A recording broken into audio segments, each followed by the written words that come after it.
જો આ ગોદડા લઈને અમે ઉપર જઈ રહ્યા છીએ તડકામાં નાખવા માટે. મારી સાથે મારા હસબન્ડ પણ મને મદદ કરાવે છે. Thank you so much. જો આ ગોદડી લઈને ઉપર જઈ રહ્યા છે. Thank you so much. Hello guys, જો જોઈ રહ્યા છો મારી બેબી છે ને જૂની બહુ જ જૂનામાં જૂની સીડીઓ લઈને બેઠી છે. કારણ કે આમાંથી મસ્ત બહુ જ સરસ એક વસ્તુ બનાવીશ એમ કરીને બેઠી છે. તો તમે જોઈ રહ્યા છો સરસ રીતે અંદરથી ખોલી ખોલીને નીકાળે છે. જો આ જૂની બી સીડીઓ લઈને બેઠી છે. માનસી, તો શું આ સીડીઓમાંથી શું બનાવીશ? પતંગી બનાવીશ. અરે વાહ, મસ્ત પતંગી બનાવી છે એમ ને. અને ઝુમ્મર બનશે.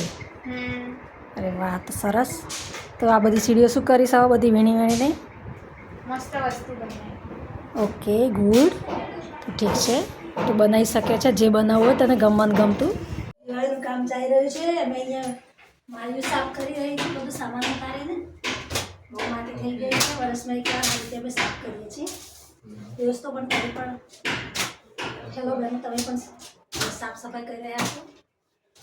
આપણે તો આ જ કામ હોય છે દર વખતે. દિવાળી આવે એટલે ઘરનું કામ સારું ચાલે. બરાબર ને? તો બરાબર છે.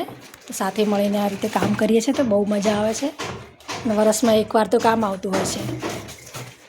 તમે જોઈ રહ્યા છો, જો અમારા સાહેબ આ બધું કાઢ્યું છે તો જોઈને એક બાજુ કરે છે. જે એમના ચોપડા છે બહુ જરૂરી કામના, તો જે કામના નથી બહાર નીકાળે છે, જે જરૂરી છે એક સાઈડમાં મૂકી દે છે. તો સર, હવે તમે કેટલું કામ બાકી રહ્યું છે તમારે હવે એમાં? Okay, good.